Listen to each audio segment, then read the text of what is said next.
To flesh out 1940 and its neighboring years, we're honored to have with us this evening two of our favorite voices from WAMU, Ed Walker and Rob Bamberger.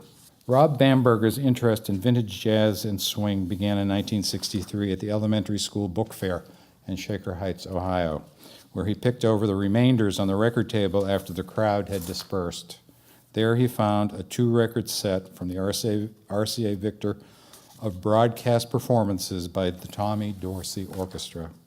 That fateful acquisition, which cost Bamberger a dime, launched a consuming and scholarly interest in American music of the 20s, 30s, and 40s. Rob came as a volunteer in 1978 and soon became host of Hot Jazz Saturday Night. Like some of his WAMU colleagues, Rob has written the notes for more than 24 CDs on a wide range of themes and performers, including the Boswell Sisters, World War II love songs, Duke Ellington, Ina Ray Hutton, and the Ozzie Nelson Orchestra. He's given talks on the history of repertory jazz and jazz in Paris between the wars. Tonight, he'll help us explore the world of the young man known as Ed Walker. As a child, Ed always dreamed of a career in broadcasting. Listening to the radio was always very important to him, and while attending American University, Walker was one of the founders of the campus radio station, which was called WAMU-AM in 1951, before the present FM station. While in college, Walker met Willard Scott, who became his good friend and radio partner for 20 years, calling themselves the Joy Boys. Walker has also worked at local stations WPGC, WMAL, and WWRC. He worked in television at WJLA from 1975 to 1980 and News Channel 8 in the early 1980s. Today, Ed Walker is the host of WAMU's long-running program, The Big Broadcast. The show, just in case there's someone in the room who hasn't heard it, features a collection of vintage radio programs from the 30s, 40s, and 50s, including Gunsmoke, The Jack Benny Show, The Lone Ranger, Suspense, Fibber McGee and Molly, and Superman. The Big Broadcast airs Sundays from 7 to 11 and has been weekly featured on WAMU since 1964. And Ed has been at the mic since 1990. Ladies and gentlemen, please welcome Rob Bamberger and Ed Walker.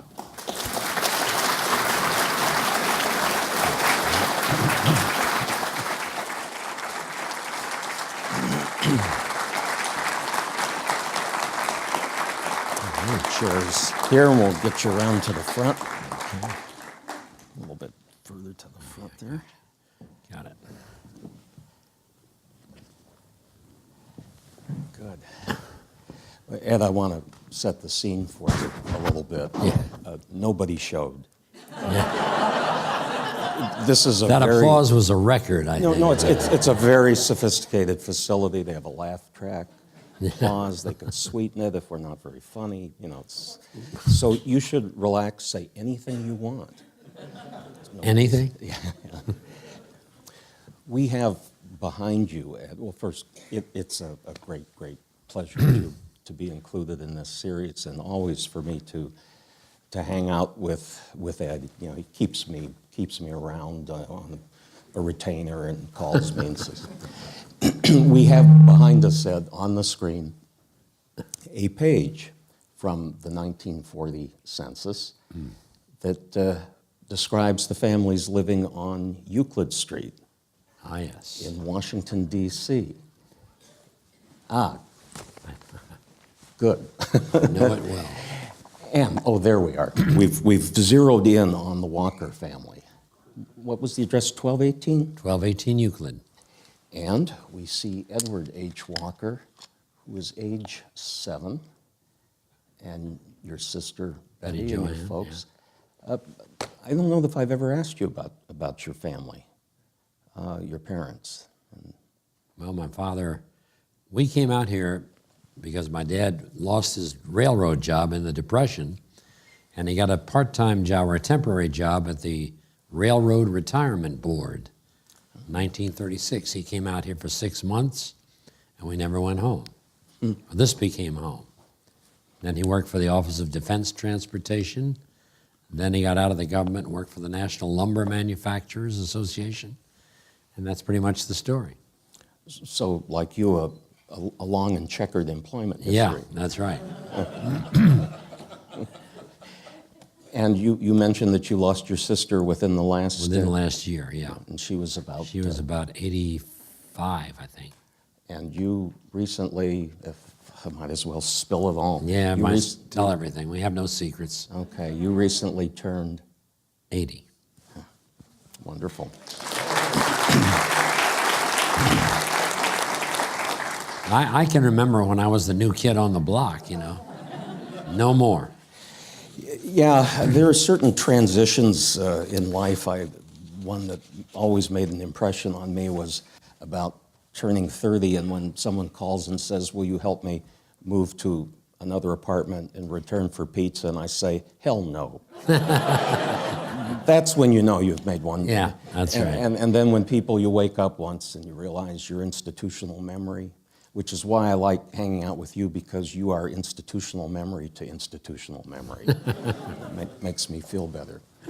I do want to thank National Archives staff member Connie Potter for locating Ed's 1940 census record. The station keeps somebody around to go out and locate Ed when we need him. And I have no secrets at all here. None whatsoever. We're getting the witness protection program, I think. Well, Ed, you are always very straightforward that the big broadcast for all of its many years on our station did not begin with you, but began with a man that we care a great deal about, John Hickman. Yes. Tell us a bit about the early Well, John, I first knew John, I was doing a program at WRC years ago called Granddad's Record Shop. And I would play old records. They were old then. They're ancient now. I mean, these are songs out of the 20s and stuff. And I did this old man's voice. "Oh, folks, how are you?" Talk like that, which is now my regular voice.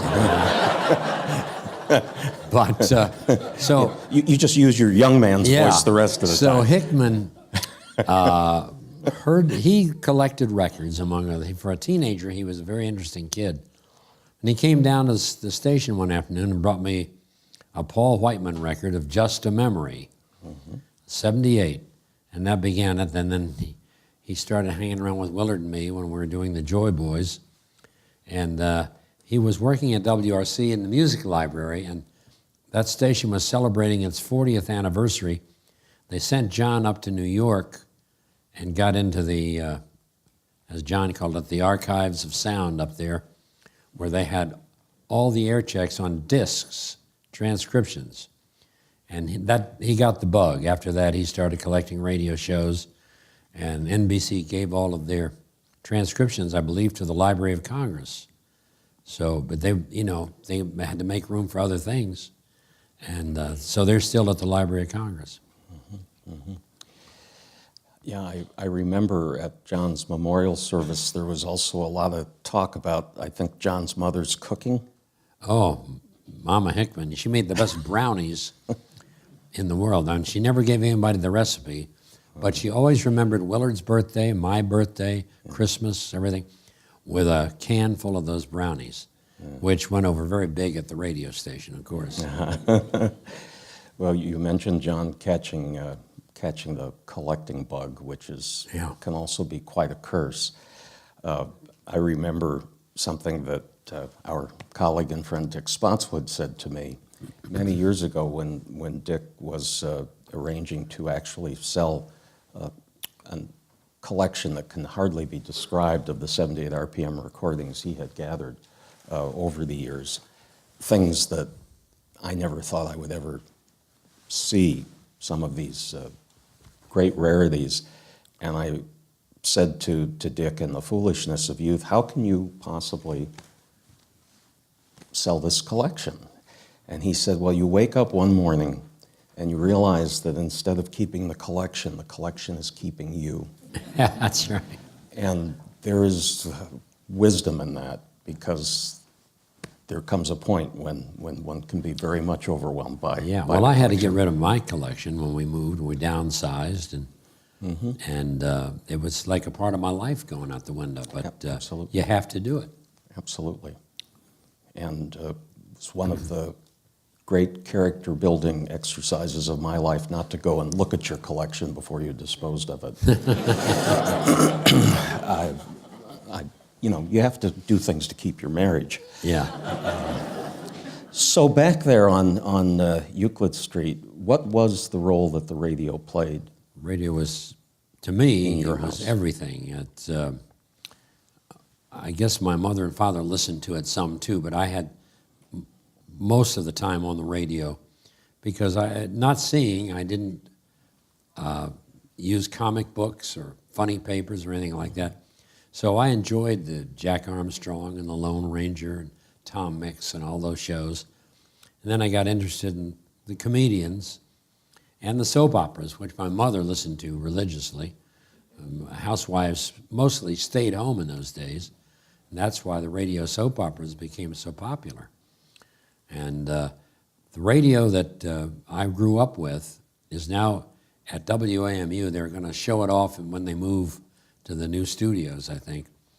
But it was bought the year I was born. Is this a table or a The console? floor model RCA from 1932, and that's the way most people had it in their homes then. One radio, much as the early days of television, when everybody had one television set in the living room. In the old days, the family would get together around the radio and look at the dial, But it was good. Radio was great for me because it's the theater of the mind, as William N. Robeson used to call it. And it is that. You can picture in your mind's eye just about anything or any description that you want.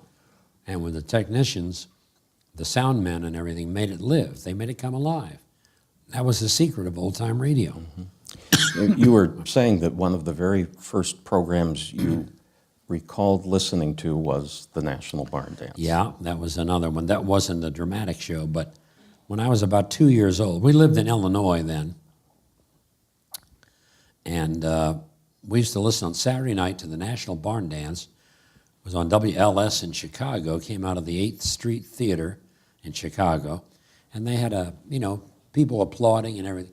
And when they do a number, there was somebody that would ring a cowbell. And so my mother got me a little cowbell or something. And I was a dumb kid. I didn't know any better. So I'd ring that cowbell along with the rest of them, Well, let's take a listen to hear what you were ringing it with. All right. Here's a little selection from the National Barn Dance. Alka-Seltzer for headaches. Alka-Seltzer for acid indigestion. Alka-Seltzer for muscular aches and pains. Ask your druggist for Alka-Seltzer.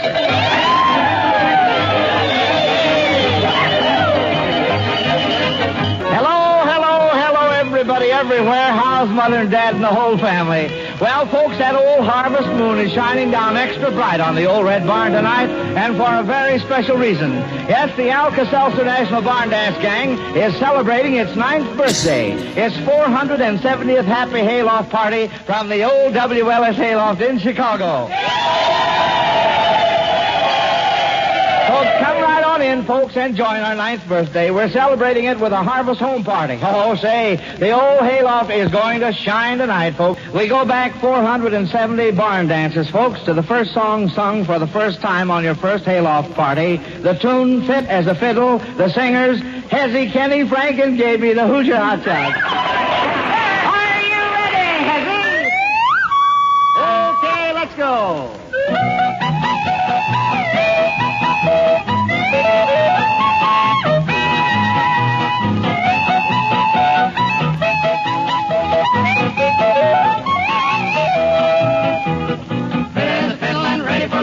I can jump over the moon up above, fit as a fiddle and ready for love.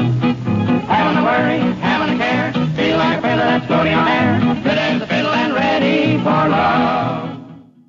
The Jello program. Up, good. Okay, there we go. Jump the gun. So you said the host of the program was... Joe Kelly, who later became the host of the Quiz Kids show. I see. And when I was a kid, that he did a morning show on WLS where he had a dressing contest, and he would look in his magic looking glass the girls would win one day, the boys would win the next day. That's the way radio was in those days. And the National Barn Dance, it was not all really bucolic. The No. Dinning sisters were on there? The Denning sisters were on there. Henry Burr, the Dean of American Ballad Singers. Going back. Billy Murray was on there. These were all Eddie Peabody, the early banjo recording king. artists. Yeah. Yeah.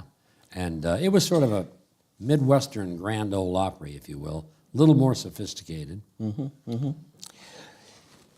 You said that your mom listened to a program that is conventionally tends to be described as an early soap opera, although you've suggested that might not be an Well- entirely fair description of Clara, Lou, and M. Yeah, that was I think Merton and Marge was probably the first real soap opera, but Claire and Lou and M was out of Chicago. My mother listened to that. It's about three housewives and their daily problems, and they would just talk a little bit. And it lasted for a long time. And this program was from the early 1930s, and I believe it was on NBC. Yeah, apparently, I looked it up. It started out as a skit in a sorority Yeah. house. The three women, Louise Starkey, Isabel Carruthers, Helen King, and their friends encouraged them to try to get it onto WGN. And then, as you say, it was picked up by NBC. We have an excerpt, I guess, from actually a 1930 audition that was prepared for it. Let's see if we can catch that next. So let's meet them now, the most humorous, the most lovable trio that ever settled the nation's problems. Here they are, Clara, Lou, and M.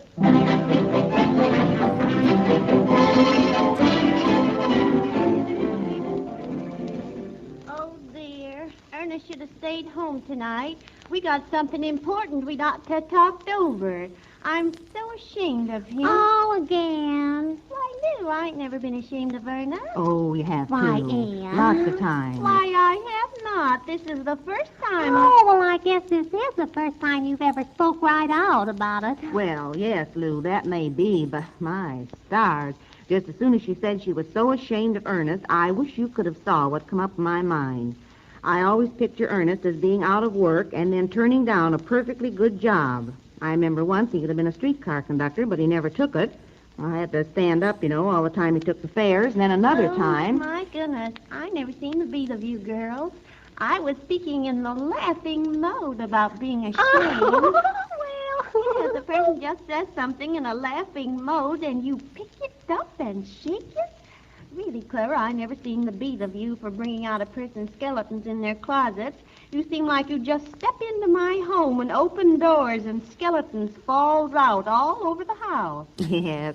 Well, that's more or less because I know you so good. Well, is there any interest in what I was saying laughingly? Oh, sure. Let's get back to Em's joke. Come on now, Em. Crack your joke. Oh, dear. I wasn't going to be able to say Well, it wouldn't make it today, I don't think.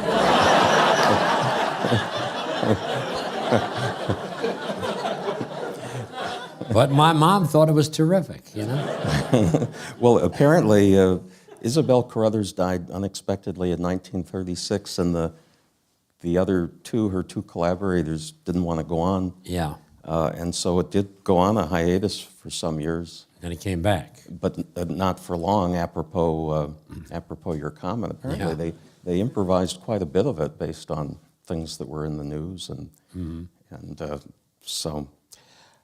But you say your mom was one of its Oh, yeah, she followers. loved it, yeah. Well, you said That was her time with the radio, I think, then. Well, you said you got interested in soaps. What were some of the early soaps that Well, caught when you? There was Ma Perkins, of course. Aunt Jenny's Real Life Stories. Helen Trent was well past 35 when she found romance, I think. And there was, the soap operas ran from about 9 in the morning, and they took a break at noon, and then they ran till about 6 in the evening. I mean, they were on all day, 15-minute shows, one right after another. And they kept the actors originally from Chicago. Before they got the switching capabilities on the network, all of these shows came out of the Midwest in Chicago. And then they moved to New York when they got the capability of switching coast to coast with the telephone lines, and then Chicago ceased to be the capital that it once was. Fibber McGee and Molly came from Chicago. Vic and Sade originally came from Chicago. A lot of shows started out in Chicago. Well, you said something very interesting at the start about how the development and the success of soap operas was very much a reflection of American society and the fact that women were in the home. And here we find we are bearing witness now to the end of the last of the television soap operas for the very same reason. And the soap operas and radio, they used a lot of innuendos, but they never came right out. Does anyone have a dictionary? Innuendo.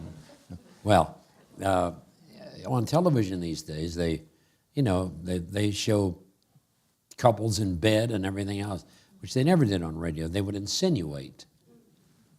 That's what they did. Still in the eyes. Insinuate. Yeah. It's sort of like the other word I used. Yes. You're, I think, sort of referencing subtlety. Yeah, that's a good word. Yeah, subtlety. Which you feel was more artful in radio. Oh, easily. Yeah. They had censors at the radio networks that were very cautious. When I first went to NBC, they had a guy who was in charge of standards and practices. That was the word for it, wasn't it? Yeah, and then you had to be very careful. And our show, being the kind of a show that it was, we had to watch. They kind of watch what we did, and we kept the legal department going for years up there. Oh, give us an example if you're not being altogether facetious. Well, one time we had a spot was sold for, I'll say Charmin's. It wasn't, but Charmin's toilet paper. And there was a note on the copy to Willard, no ad-libbing.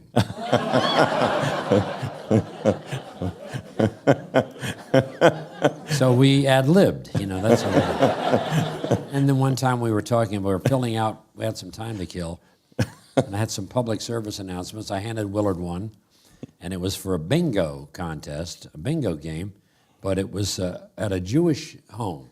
You think of bingos at Catholic churches, don't you? Well, somebody who had worked for the FCC got fired and didn't, they were taking it out on us. They reported us to the radio station, and the FCC got involved, and the management of the station got all over us for doing that. And we were innocent, But that's what you were innocent of that particular... Yeah, that time. Okay. Time. All right. Just wanted to be clear. When do you remember starting to listen to some of the prominent radio comedians? Oh, boy. I'd say about from 1940, 41. I finally got a radio that I had in my bedroom, and I would listen to Bob Hope, of course, Bing Crosby, Bergen and McCarthy, Jack Benny, Phil Harris. Well, he didn't have a show then. He was on Benny's show. Right. And Fibber and Molly. Well, you've aired some very lengthy runs of Jack Benny on the big broadcast over the years. We have a very compelling excerpt from a Jack Benny program from 1937 that speaks to the long-running feud with Fred Allen. Oh, yes, that was a famous feud, and it all started because Fred Allen had a boy violinist on his show, and he played a song called The Bee.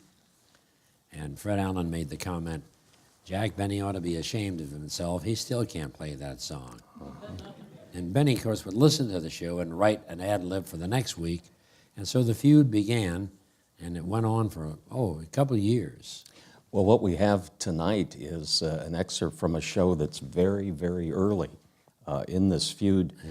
Jack had taken the program east, and this is only weeks after Fred Allen had made that comment, and about a week or two after Jack had played the Bee himself on the show. So we're going to hear a bit of dialogue from that. One thing that really is interesting about this is that usually the announcers don't get into any of of the feuding, but I guess Don Wilson. Yeah, Harry Von Zell was Von Zell. was Fred's That's announcer. right, he was Fred's announcer. And there's some reference, and you'll get to hear how Don reacts to that. There's a little bit of audio whistle during part of this, but this is so priceless because of its being right at the start of the feud. So here is Jack Benny's program in 1937, March probably. The Jello program, coming to you from the Grand Ballroom of the Hotel Pierre, starring Jack Benny with Mary Livingston and Abe Lyman and his orchestra. We bring you a fellow who is a big man in Hollywood, a giant in Waukegan, but just another actor in New York, Jack Benny.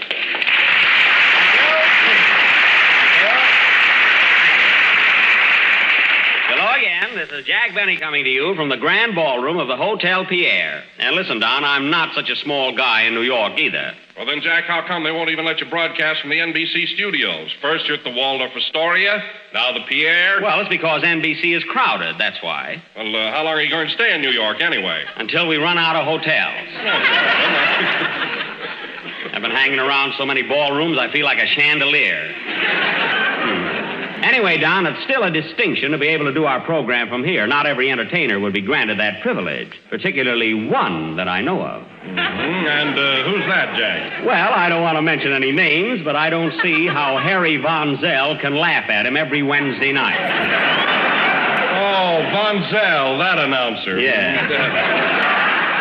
By the way, Jack, did you hear Alan call you a bully last Wednesday? Better than being a scaredy cat. How do you know? Oh, Don, he's an awful baby. Imagine a grown man taking ether when he gets a manicure. Anyway, I don't want Alan's name mentioned anymore on this program. Hey, what's going on in here? Well, as I live and regret that there are no locks on studio doors. You heard that. Now, listen, Alan, what's the idea of breaking in here in the middle of my singing? Singing? Yes. Now, listen, Betty. Why, you make Andy Devine sound like Lawrence Tibbett. Now, look here, Alan. I don't care what you say about my singing or my violin playing on your own program. But when you come up here, be careful. After all, I've got listeners. Keep your family out of this. Listen. My family likes my singing and my violin playing, too. Your violin playing. Yeah. You're using the verb loosely, Mr. Benson. Why, if I was a horse, if I was a pony even, and found out that my tail... found out that any part of my tail was being used in your violin bow, I'd hang my head in my oat bag from then on. Well, you listen to me, you Wednesday night hawk. Another crack like that and Town Hall will be looking for a new janitor. Why? You lay a hand on me. You lay a hand on me. Anything we'll say accidentally will be better than the script.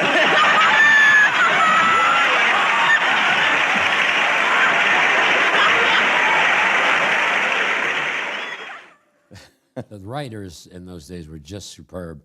And, of course, they were masters of ad-libbing, as you hear with Fred Allen. I did a commercial one time with Kenny Delmar, who was Senator Claghorn, and he was the announcer on the show. And I asked him about that. He said, Fred Allen would give you all sorts of liberties to do with the character what you wanted to do, but you never tried to top Fred Allen, he'd kill you. Yeah. One of the things that I think part of the joy of hearing these performers go off script is just their own merriment. Yeah. I mean, you can hear Mary Livingston. And it was live. It was live. Yeah. At the end of that particular sequence, Jack and Fred make up, but they must have realized there was no upside to that. And they were back at it pretty quickly. One performer that was very much a part of the scene through much of your professional life in the early decades, but also a figure who became an object of yours and Willard's own satire is Arthur Godfrey. Oh, yes. Godfrey was the morning man, did a program called The Sundial at WJSV. Now, originally, he'd worked for NBC and was in a terrible automobile accident in the early 30s and was confined to the hospital for months, at which time he got a radio and listened to the radio, and he was appalled to hear the formality of the announcers. You know, the National Broadcasting Company, you know, these formal guys. They used to come to work in tuxedos, I understand. And he said, if I ever get back out here and get on the air, I'm going to change this. Well, he got out, and he got on the air, and he created I don't know what you'd call it, the personal approach to radio. And I can give you one example. He was famous for missing commercials. And locally, there was a Smith's Transfer and Storage Company and the Chambers Undertakers. And he forgot to do it. He said, I got 2 spots I didn't get in here. He says, don't make a move without calling Smith's. And if you can't, call Chambers. That's the kind of stuff he did. And this was a morning show on WJSV, and you can hear him, I think, the way he was originally wanting to do before he got all the stardom and glamour. This is on a day, it's September the 21st, 1939, on WJSV. Here's Arthur Godfrey. And this is sort of an extraordinary occasion because this is sort of known as the day that was recorded. The entire broadcast proceedings of the day were recorded. From sign on to sign off. Right, and there's a couple of curious things just to flag before we hear it. Arthur clearly knew that it was being recorded because in this sort of cobbled together excerpt, he does make reference to posterity, though he is very vague about it, and certainly listeners would have had no sense of the reference he was going to be making. And just to make sense of one or two other things he brings up, he talks about a very big 1939 MGM movie, The Women, which of course TCM screens often, based on a play by Claire Booth Luce wrote the play, The Women, but it has an all-female cast, which figures in his remarks. But the most interesting thing, and I know you can add some details to this, is that you will hear Arthur Godfrey talking about Leesburg Pike. Which he lived in Leesburg, and of course they were developing Leesburg Pike. He commuted every day from his farm down there to the Earl Building, where WJSV was located, 13th and E, I think it was. And he'd come in every day, and he talks about this pike, turnpike. Yeah. And then there's something else that happens here. I don't want to give it away. You got to listen. And absolutely. Listen very carefully. And this was unrehearsed, I am sure. Okay. We were debating this. Yeah. Arthur Godfrey. 6:29 and a half. Good morning, one and all. 'Tis the Sundial, WJSV, Washington, D.C. This is Thursday morning, September the 21st. If I am not took with a mistake, this is the autumnal equinox, isn't it? Today? Yeah, it would be. This is the first day of fall officially, isn't it? That's 21, yeah. I do believe it is. I sort of had a hunch.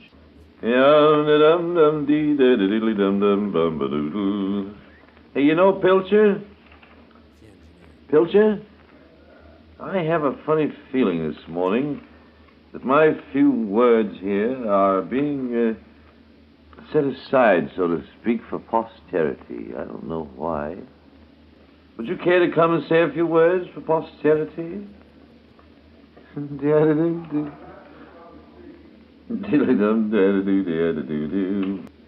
me see what else is there here. What you should know about which you should. Oh, yes. A little message here for my neighbors out there in Virginia. The Council of the Town of Leesburg and the Leesburg Rotary Club have adopted resolutions urging the State Highway Commission of the Commonwealth of Virginia to take steps to improve Virginia Route number 7. That's the Leesburg Pike, you know, between Clark's Gap and Falls Church. Now, the chairman of the Highway Commission is urged to arrange for a public hearing of all governmental bodies, civic organizations, and their representatives.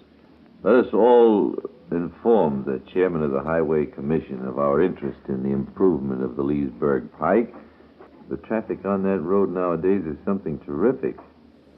It would be nice if we could get it widened. Those blind hills and curves taken out of it. Huh?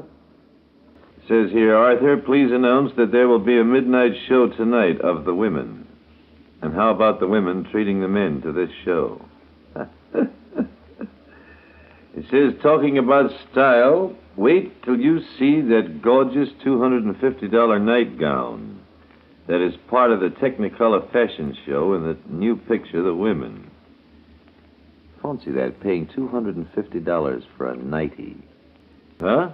$35. Mine costs $1.50, and I bet I sleep better than she does. I bet you. Norma Shearer, Joan Crawford, Rosalind Russell head 100% female cast. Did you see the play? Oh, boy, the gossip and the rumor and the scandal flies on the wings of the wittiest dialogue you've ever heard. Luxury beauty parlors, homes, and hotels. Oh, Bob me. I've always wondered what I'd do if I had to sneeze on the air. Now I know. Where was I? The Women, the picture you must see, opens tomorrow at Lowe's Palace Theater. It's quite a picture. Quite a picture. $250 for a nightie.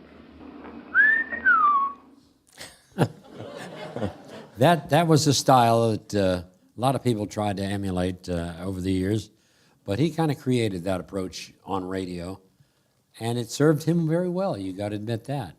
Do you think there was anyone any more interested than he was that something be done about Route 7? I don't know. He drove it every day. That's He certainly was certainly posturing as if he was doing a real public service, putting that in the show that day. Yeah, well.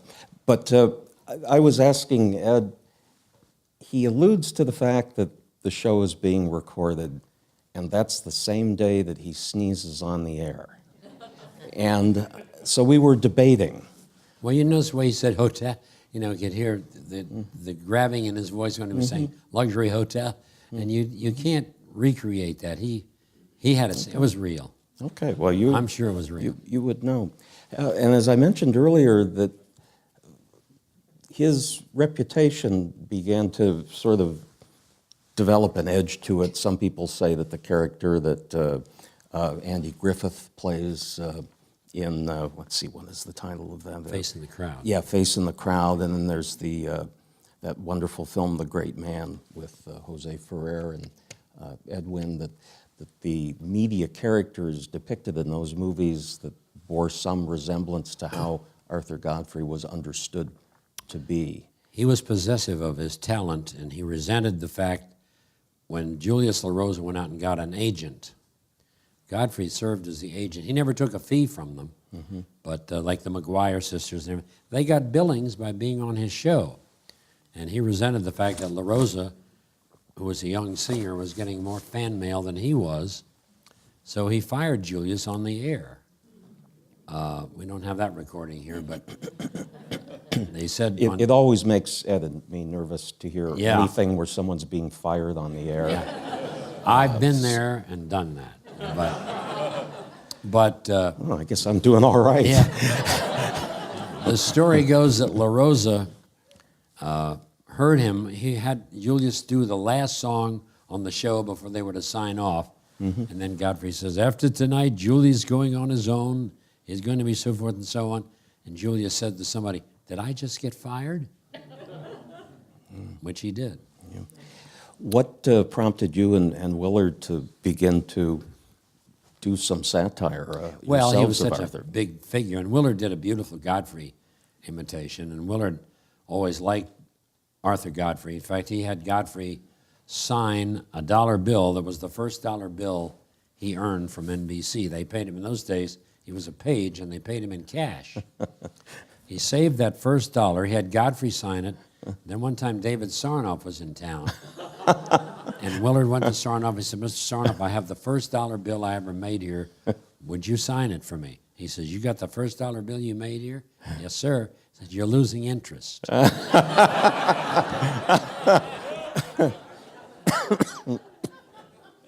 Well, that explains why he was David Sarnoff and the rest of us, Yeah. the rest of us weren't.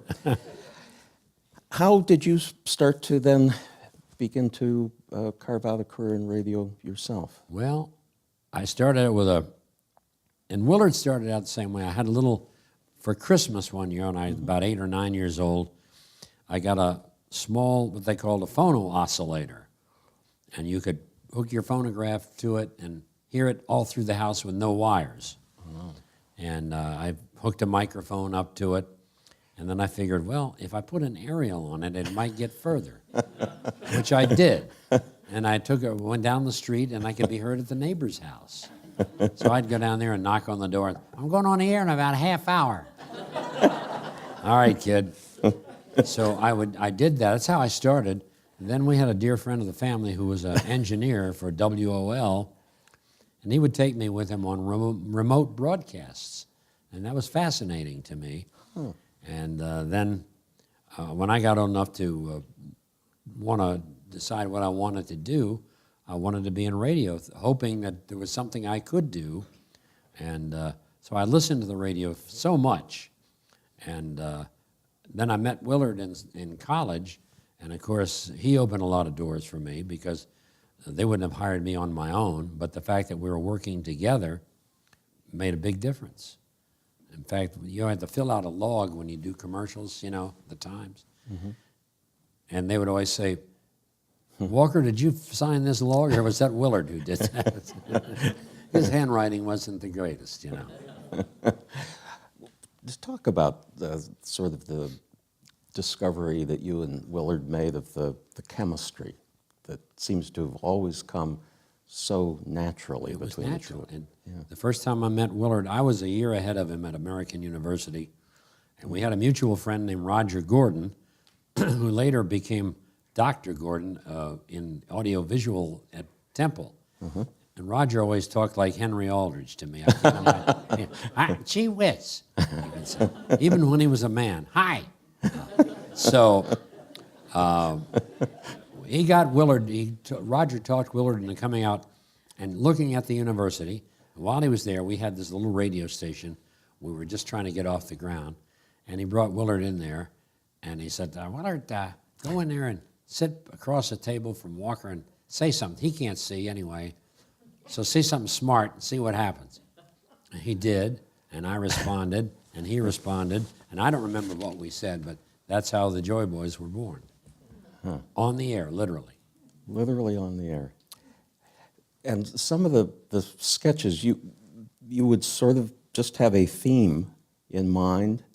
And I say this in such a tentative way because I can't imagine flying without a net the way it's my understanding. Yeah, we did that. Well, Willard would write little notes to himself, like names. Which did you a lot of good, the little written notes. I counted on him to do that. And we worked it down to a fairly well. In other words, my hand would be on the table. If he wanted to cut in, so he'd rap me on the back of the knuckles with a pencil. Uh-huh. In other words, shut up, I got something to say. Uh-huh. And then he'd jump in the first chance he got. And that's the way we did it, and it worked. Except that your hand got kind of after my hands were sore, but that's all right. Yeah. Well, it's remarkable. I mean, I would think of just some lines from some of the sketches. Whatever Lola wants, Stan gets. Yes. And to think that those things just sort of were but that stuff wouldn't go over today. We've talked about this a lot. Well, you just heard people laugh when I quoted it, though. Yeah. But, I guess, we weren't suggestive enough. We were naughty, but we weren't like Howard Stern, I mean, he points it right out there for you, you know. But we would, there again, make innuendos, I guess. And the adults would, you know, listen to those guys. And the kids didn't get it anyway. So we appealed to cross generations, old folks or older folks and the kids. Yeah, be careful. Yeah. They liked the stupid stuff we did, which was most of the stuff we did.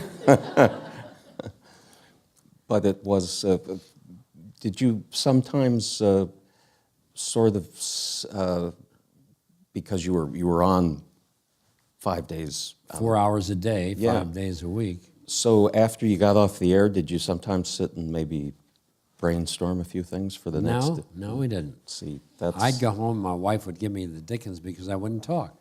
And I said, listen, I talk all day. I'm tired I want to listen.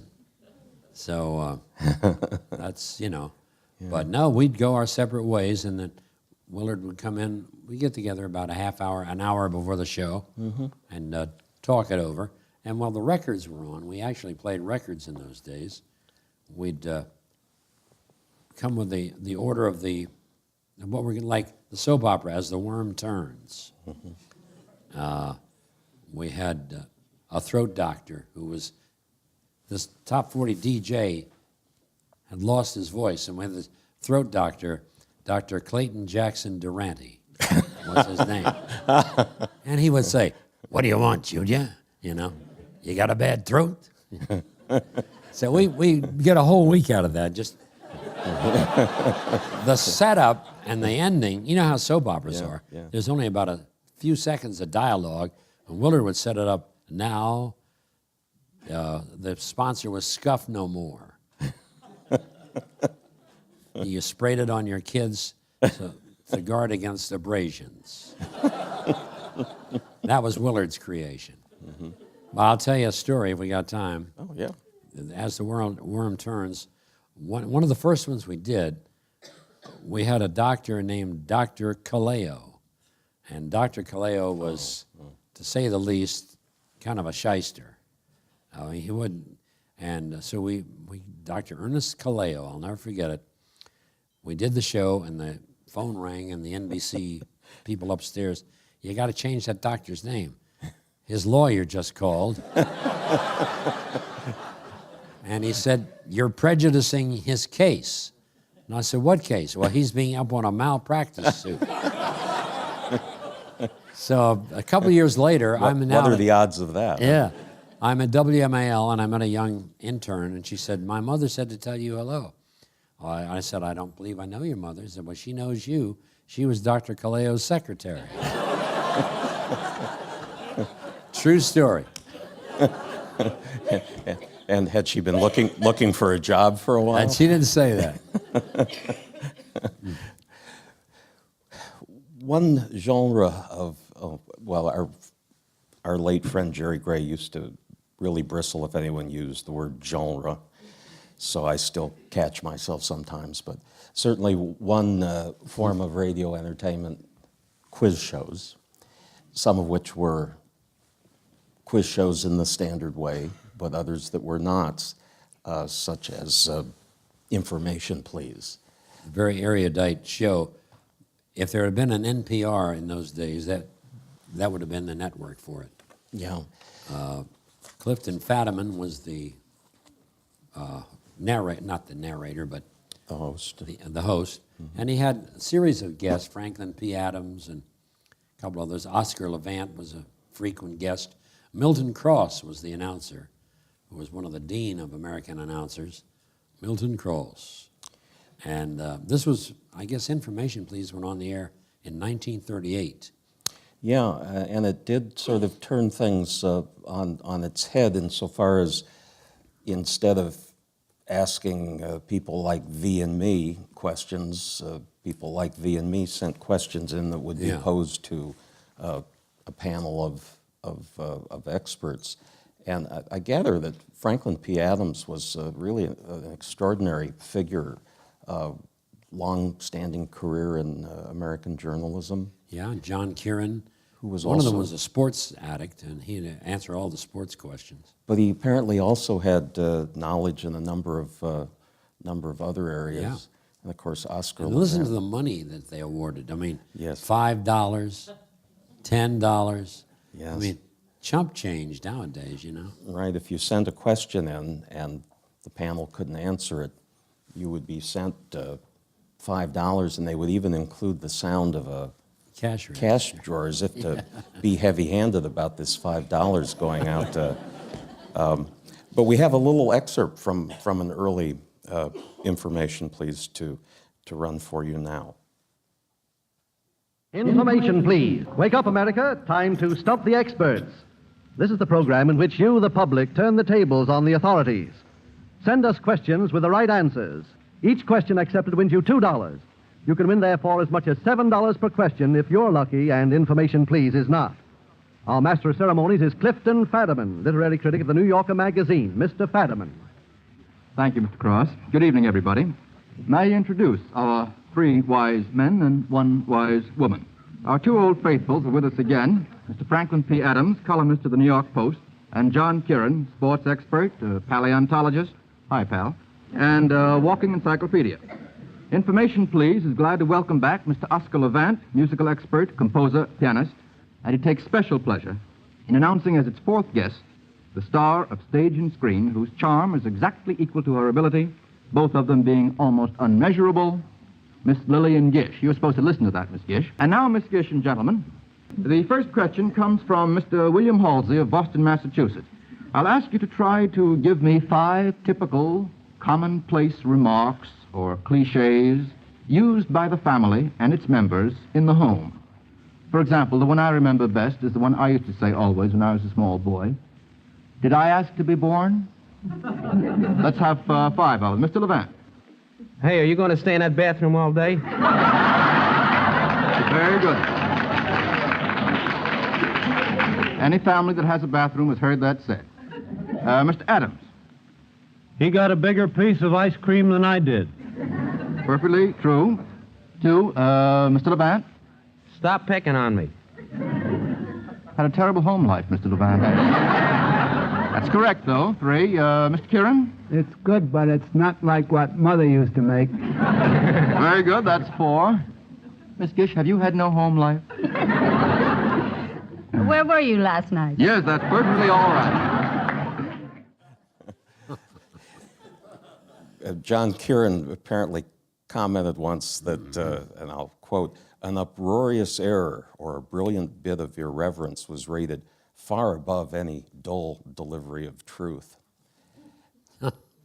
Oscar Levant was such a, well, where are the words? I mean, this is, after all, is the guy who said there's a fine line between genius and insanity. I have erased that line. Yeah. Yeah, he had his problems, for sure. He did, and today we would recognize it as that he was bipolar, and as so much of his on-air character and personality was rooted in his struggles. See, the times were a lot different then, and it was a gentler age, actually. We didn't talk about that stuff. Well, he did, but well, I guess he did. But you're right that no one would have made the point of it that he did. Yeah. He did it so charmingly. He no doubt raised some consciousness and awareness of those things. One other thing that he quipped that I've always liked was something he said about Elizabeth Taylor, always the bride and never the bridesmaid. Yeah.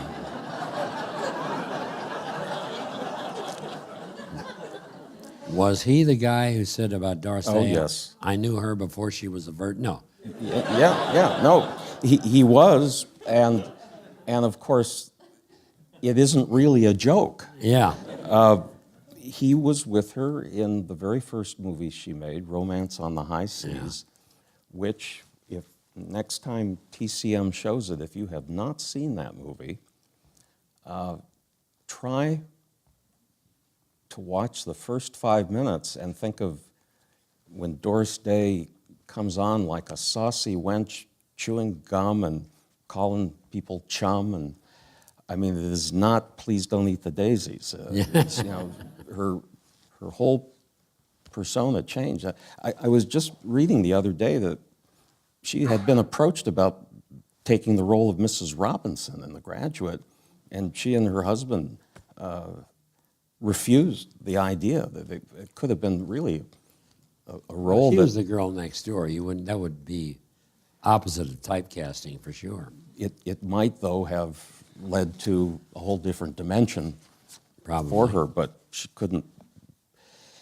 couldn't sort of absorb Oscar Levant's wisdom, I guess, and go back. But if you can see Romance on the High Seas, just the first 10 minutes, that's all you have to look at. Some of the major stars that you had the chance to interview over the years, was Crosby among them? On the phone. I didn't meet him in person. Okay. But we were going to do a show. I was doing a television show then, AM Washington on WJLA.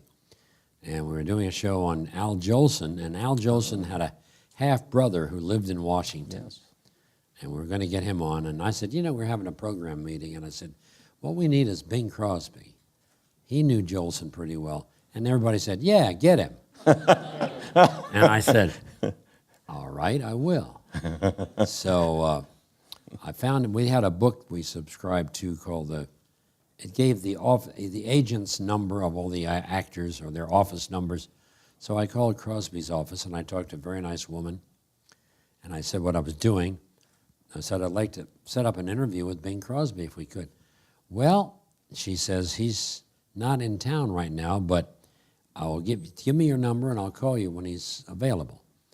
And the next day, I was out of the office and she called. And I got the message when lady called from Bing Crosby's office and you weren't here. And I was really, oh no, I missed him. Oh gee. So she said, I'll do something I very rarely do. She said, I'll give you his home phone number. I said, I got Bing's home phone number? But you got to call him early in the morning. He's an early riser. I said, no problem. He's in California. I'm in New York. If I call him about 9 a.m. here, it'd be 6 a.m. there. So I called, and his British butler answered the phone. Crosby residence? I said, my name is Ed Walker. I'm calling from Channel 7, so forth and so on. And I'd like to be able to talk to Mr. Crosby. Oh, yes, I saw your name on his spindle. And I said, I'm on Bing Crosby's spindle. These are the things you're thinking at this time. And I got him on the phone. I was petrified. Mr. Crosby, I said, for purposes of this interview, can I call you Bing? And he said, oh, yeah. He said, of course. I wouldn't know how to answer if you didn't. He was very nice. And he even sent me a letter for interviewing him, which is unheard of. I should have sent him a letter. But I have that somewhere. I treasure that. Yeah, and he would apparently sit at his typewriter and tap these things out. Then we also interviewed Bob Hope. I met him on a couple of occasions. And, there's so many. I was talking to Jerry Vale one time on the phone. I was just new at a little station. And I was talking about Jerry's appearing at the Casino Royal. I'm sure the food is good. I love Jerry Gray there. Jerry Gray, listen to me, Jerry Vale. He said, I'm sure that's a good place, but I'm at the Lotus. It was my face red, I'll tell you. Well, Bing Crosby certainly is one of the towering icons of radio. I mean, he was huge in everything, but really dominated radio for decades. Well, he started out with Paul Whiteman, of course, and the Rhythm Boys. Right. And then he joined Gus Arnheim's orchestra. And he had a habit of getting soused, if you will, not showing up, and that's how Russ Columbo got started. Russ Columbo was a violinist. With Arnheim, wasn't he? Yeah, and Arnheim would use him as a vocalist while Bing was in absentia. In absentia. Well, Crosby goes on the radio, network radio, for the first time, I guess, 1931. Harry Von Zell announcing for him. 15-minute show. And then it's early 1936 that Bing takes over the Kraft Music Hall, which was apparently hosted by his previous, one of his prior employers, Paul Whiteman. Yeah. There's a lot of interesting early Crosby that has surfaced in recent years, and some of which has been privately issued to Crosby collectors. We've got just a couple of minutes worth by way of example coming up here. This is from December of 1935. Paul Whiteman is hosting the program from the East Coast, and Bing is brought in from the West Coast, and a few weeks later would take over hosting the Kraft Music Hall and would do so for, what, until the mid-40s? Yeah. So we'll hear him sing a very appropriate song for the influence that Bing had on popular music. It's Learn to Croon. And then something from a very brief performance from a 1932 show from Los Angeles, the Union Oil Dominoes program. You'll hear Bing singing Some of These Days, which is one of those songs that he sang that really show his jazz chops. Yeah. And I think, Ed, you will be the arbiter of this, that even in 1935, that it's Ken Carpenter who's announcing for the music hall. It could very well be, because he used Carpenter. He was very loyal to his announcers. Carpenter worked with him his whole career. Yeah, but this is even before Bing took over. Let's take a listen to this then. The Greater Kraft Music Hall.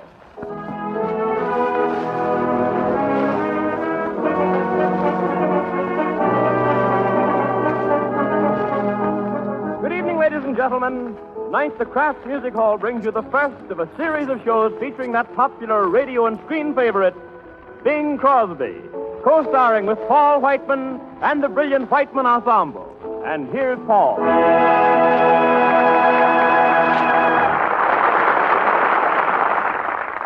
Thank you, ladies and gentlemen, thank you. And welcome to the Kraft Music Hall. Tonight's a mighty big night for me and for you, too, I'm sure. Because we would have with us one of Hollywood's greatest stars, Bing Crosby. As a matter of fact, Bing's not really in the music hall tonight, he's in Hollywood. Ladies and gentlemen, here's Bing Crosby. In a picture, College Humor, I first introduced a little song. If you recognize the melody, why don't you hum along and learn to croon? If you want to win your heart's desire, sweet melodies of love inspire romance. Oh, just whisper da-da-dee-da-da-da-da-hee.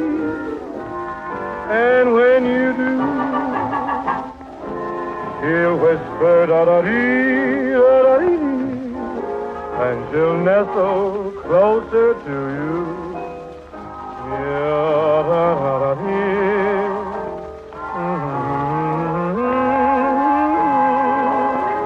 If you're heading for a sunny honeymoon, learn to croon.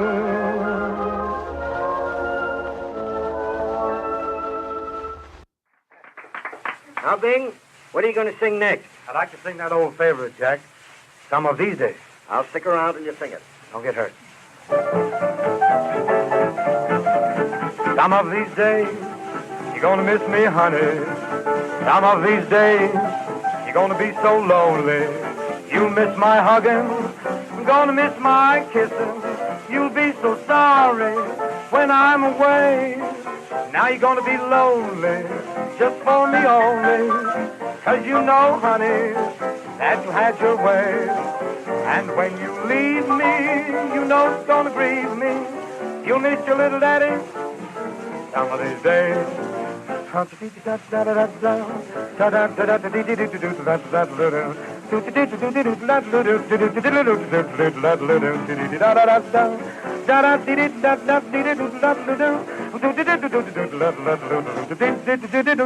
you're gonna be lonely, just for me only. 'Cause you know, honey, that you had your way. And when you leave me, you know it's gonna grieve me. You miss your little sweet, sweet, sweet, sweet, sweet, sweet, sweet, sweet. he loved musicians, and he did have that jazz influence. He was doing scat before Ella, wasn't he? Well, he was certainly among the early and true scatters. Yeah. With him on that performance was guitarist Eddie Lang, who was his accompanist until Eddie's very untimely death in March of 1933. And you were speaking about Bing's loyalty to performers, and the pianist was Lenny Hayton. Mm-hmm. But just an incredible performer, and Bing also had a real strong sense of vaudeville. His sense of comedy, his use of language. And you've played a lot of Bing Crosby, Kraft, and other radio series programs on the big broadcast. Yeah, he had a great, he could articulate very well. He'd been a debater, I think, in high school, and that sort of came naturally to him. It's interesting to think that while Bing brought so much to radio from, I guess, my own perspective, he also took something out of radio because he was the first to insist on transcribing his weekly broadcast because he did not want to be enslaved to the live mic. Like to play golf. Right. He was one of the early investors in the tape recorder. And so his shows after I wish I knew the exact 1947, I think. That sounds right. That's when the Philco series started. Okay, and those were transcribed. And they just don't quite sound the same because of the transcribed, the editing. As gifted as his editors were, there is something that one senses to be a little different. With respect to thinking about the lengthy runs on the big broadcast of Jack Benny or Bing Crosby or Johnny Dollar or Dragnet, what are some of the things that influence the decisions you make about what to run, just some of the shows you may run? Some of the shows were carryover from when John Hickman did it. And of course, Gunsmoke is probably the most listened to of the shows I do. And we've gone back recently and started that series all over again. And we try to mix a little comedy and a little mystery and everything else. And you never can please everybody. Some people send me emails, there's not enough comedy. Somebody else said, there's too much comedy, more science fiction. More, you can't please everybody. So in the course of 4 hours, we try to do it the best we can. And the final hour, we run a lot of times the Lux Radio Theater, which is sort of a composite of all sorts of things, because that's the time when people are going to bed, and I don't use the prime shows in that time slot. Well, Mr. DeMille might take exception to that, but good night to you from Hollywood. Yeah. But what Ed has just mentioned brings to mind something I do want to share with everyone. One of the things that I remember when after John Hickman died, there was a very nice memorial service, and the program director at the time at WAMU, Steve Martin. Steve Palmer, I don't know which to call him, Palmer, Martin.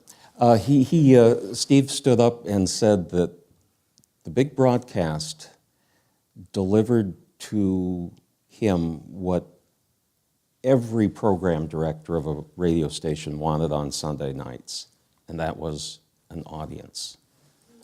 It is a very narrow time for radio listening. There's not a large Sunday evening radio audience. But the big broadcast has, over its lifetime, delivered with exceptional consistency, a very strong and a very loyal listenership. And indeed, we would note that since the mechanism by which audience numbers are measured was changed a few years ago, just looking at WAMU's fall 2011 and winter 2012 book, The big broadcast is, Ed can't see what I'm doing, but I'm holding up one finger, and not, it's an okay finger. Which finger is that? I'll speak with you later. Oh, all right. Number one.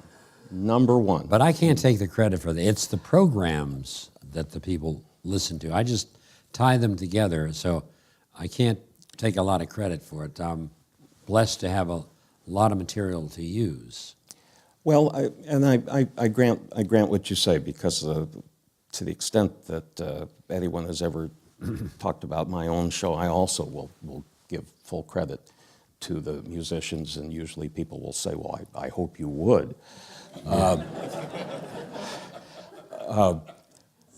But still, Ed, as you've heard me say on many, many occasions, and I can't find any other way to say it, you personify so much of the history of radio. You help us forge a connection to it. You created so much of that history. You are part of it. And the connection that you feel with the programs is so apparent that I think everyone here would probably agree with me that there is a point at which we cannot completely separate you from the big broadcast. Well, I appreciate that. I mean, thank you.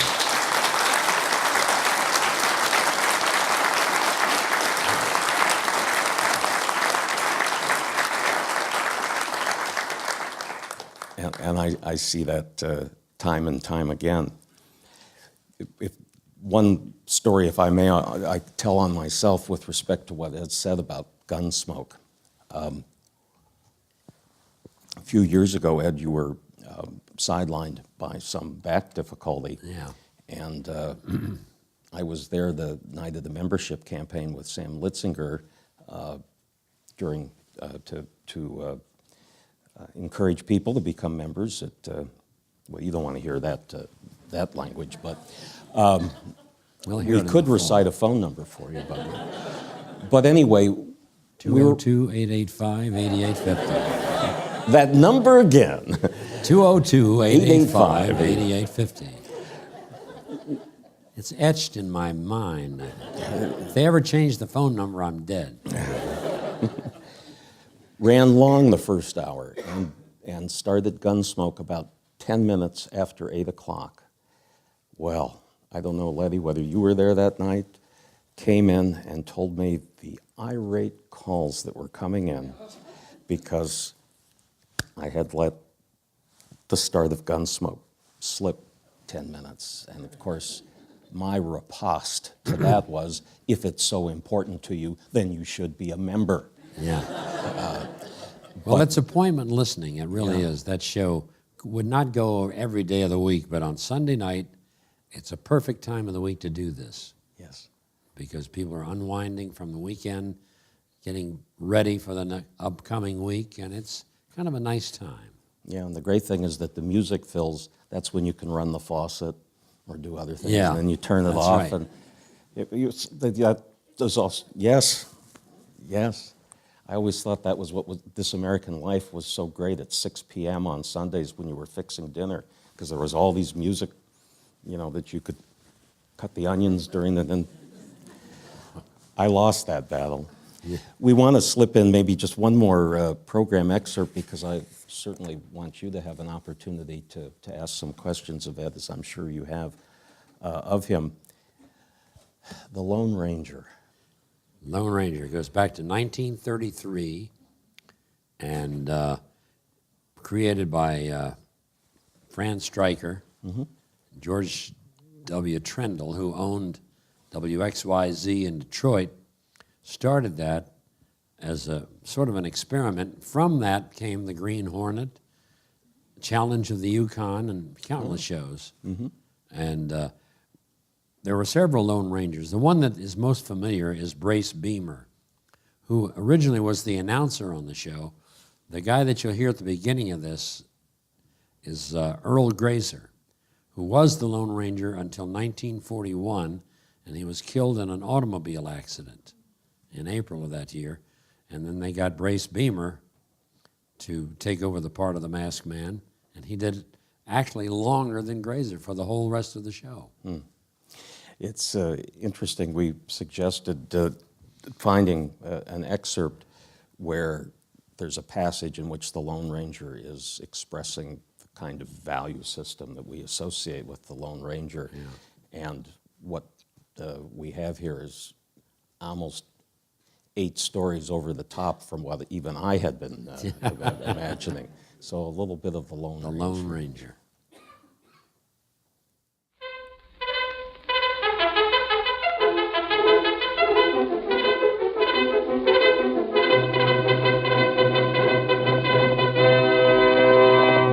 Hail, Silver, away! Listen to those gunshots. A fiery horse with the speed of light, a cloud of dust, and a hearty hi-yo Silver, the Lone Ranger.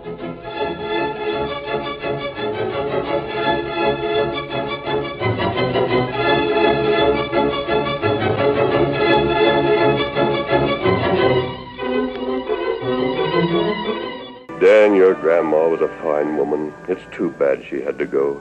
She was certainly good to me. She and your father left you a great heritage. A heritage? Yes. They and others like them have handed down to you the right to worship as you choose, and the right to work and profit from your enterprise. They have given you a land where there is true freedom, true equality of opportunity, a nation that is governed by the people, by laws that are best for the greatest number. Your duty, Dan, is to preserve that heritage and strengthen it. That is the heritage and duty of every American. 202-885-8850. Now you notice that the beginning of the show was Earl Grazer, and the dramatic part was Brace Beamer, who you could tell the difference probably, but that was the Lone Ranger. Well, as I said, we do want to open it up to questions. There are microphones at either side, and while you make your way to that, I just want to thank everyone who has joined us tonight, but it is always such a great treat for me to hang out with Ed. I mean, it sort of happened by false pretenses. Ed said to me several years ago, you know, kid, you're no joy boy, but you stick with me. There is big money in public radio. What you didn't tell me is it's somebody else's. Yeah, somebody else. But well, we'll start on this end. Ed. There's Okay. a number of people who want to ask you some things. Yes. I came from Chicago. I lived in Chicago as a little kid. I used to, in fact, I was about maybe 5 or 6 years old, and I used to go to bed at 6 o'clock on Sunday night, and I would spend, if I could stay awake, I would spend the next 3.5 hours listening to one show after another. It was just wonderful. And then in about 1954, something called Monitor came along in Chicago. I don't know whether it was anyplace else, and maybe you can address that, but it wiped out all of these shows. It replaced them. And to be honest, the radio was never really the same for me again. My question is, what was this? Did it extend across the country? What was the purpose of this thing? What were they trying to accomplish with it? Because I don't think it lasted very long. It wasn't very successful, apparently. Do you know anything about it? Monitor was carried nationally. It was a creation of Pat Weaver, who also created the Today Show, and he was the head of NBC at the time. And this was an idea that local stations, other than the big cities, could carry this show on the weekends with only a board operator on duty. It was cheap for the stations to run, and they could get some big names on it. It was a different form, more of magazine-type radio. But radio changed then, and you know, the network, the story like Johnny Dollar and Suspense and those shows all went off by 1962. So you could see the pattern was there. Radio was changing. Everybody, the advertisers were putting the big bucks into television. So radio had to fend the best way they could. Okay. That's what happened. Okay. We'll go to this Thank you. side. Thank you. Hi, I'm one of those faithful listeners who make the big broadcast #1 on Sunday. Thank you, sir. Bless your heart. I love this show. I listen to it every Sunday. But I do have questions about a couple of radio personalities that I seldom hear on the show, Orson Welles and Groucho Marx. For the Campbell Playhouse and the Mercury Theater, Orson Welles created 56 hours of programming, not just War of the Worlds, and did his own adaptation also of Les Miserables. And Groucho Marx, of course, was the longtime host of You Bet Your Life. So I'm wondering, why not Orson Welles and Groucho Marx on the big broadcast? We have run them. Orson Welles, we did run Les Miserables a few years ago. And we've run some Mercury Theater. We've run Dracula. And I can't quote you offhand. We don't run them every week because a lot of the listeners, I don't think, if we did, we'd run it later in the show. But I will try to find some more Orson Welles. And Groucho Marx, I don't know how much radio we have of him, because that was a television show that was edited for radio. You Bet Your Life was predominantly a TV show. So the radio show used actual footage, TV, actual audio from the TV show. Yeah, I see. But very good. Well, thank you for mentioning those. We shall things. try. Yeah, sir. At the time, was radio strictly racially segregated? And if that was the case, what were black performers, what were their outlets as a venue? How did they get to be heard? What sort of famous shows would black performers Rochester is a perfect example on the Jack Benny Show. And if you notice, when you listen to, Rochester always gets the last laugh many times. And somebody was criticizing Benny once about the way he treated his servant. I call him. He said, that's not fair. And Benny said, I'll have you know that Rochester, Eddie Anderson, happens to be the wealthiest black actor in Hollywood these days. So he was well paid. Others had the stereotypical Amos and Andy on radio are two white men. Now, we can't run that now because that's been a no-no ever since I've been at the station. And I think Amos and Andy are hilarious. You know, they got by on television for a while with black actors, but there were limited black actors on radio in those days, but I can't even think of some of the names of them, but they did, like on Johnny Dollar, they have black actors who do like hotel porters or something like that, typecasting. Yeah. They don't do that so much anymore, of course. But there weren't comparable opportunities. This is really sort of the bottom line. Let's see. Was that from this? I've always liked the one-liner that the true definition of an intellectual is someone who can listen to Rossini's overture to William Tell and not think of the Lone Ranger. Yeah, you are right. You are right. But my question, actually, I'm a big fan of the big broadcast, but also of Hot Jazz Saturday Night. And my question is to Mr. Bamberger, what are your sources of records? Are they all from your collection or from the library's collection or a whole mixture? Oh, never from the library. You mean the Library of Congress when I worked there? No, it's personal collection. But remember what I said about collections keeping you instead of the other way around?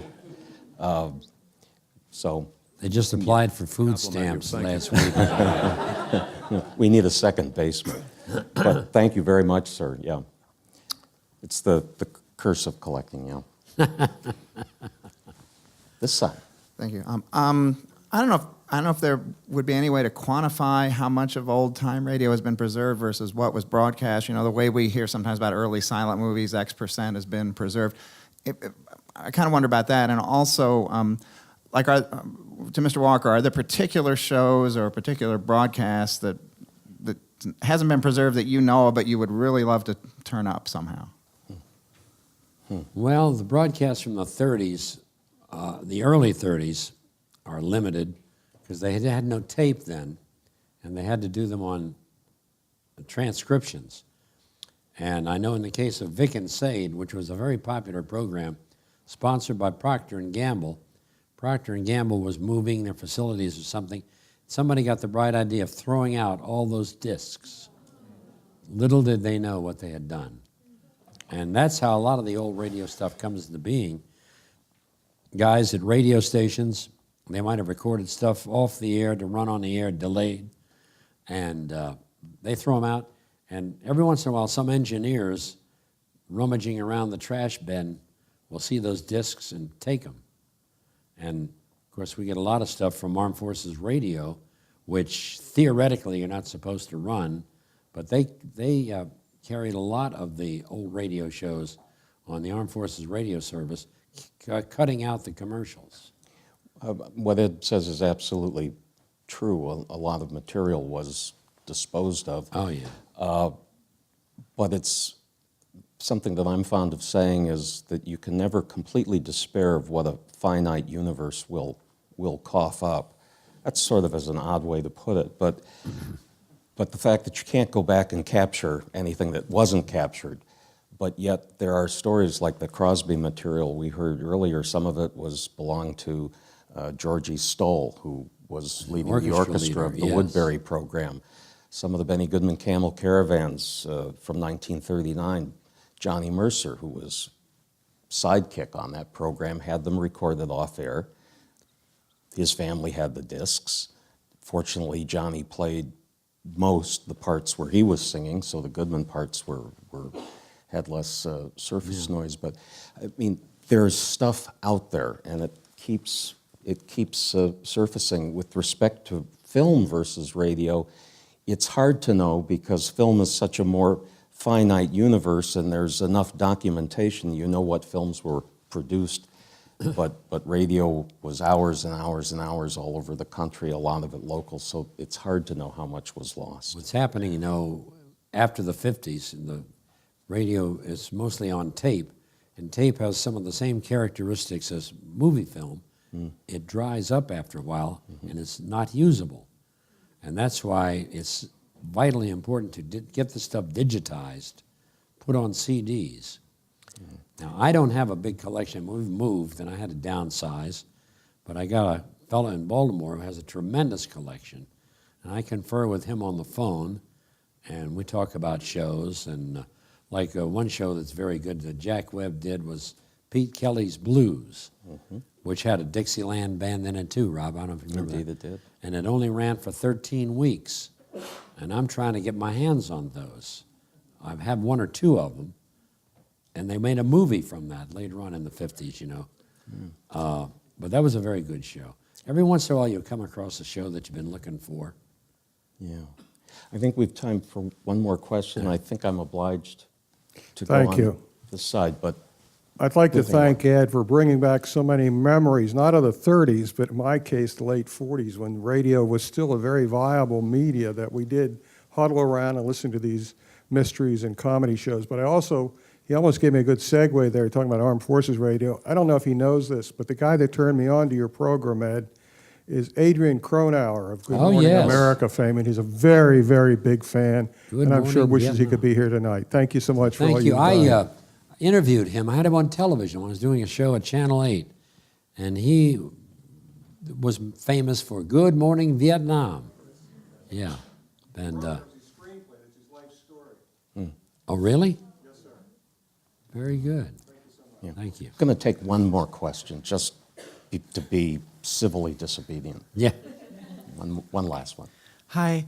Well, I have listened to the big broadcast for a few years now, and I also really love it when you play Jack Benny, and, you know, he's always making fun of on the show how he played the violin, and I was just wondering if he ever actually had any jobs playing the violin, whether he was actually good at playing the violin.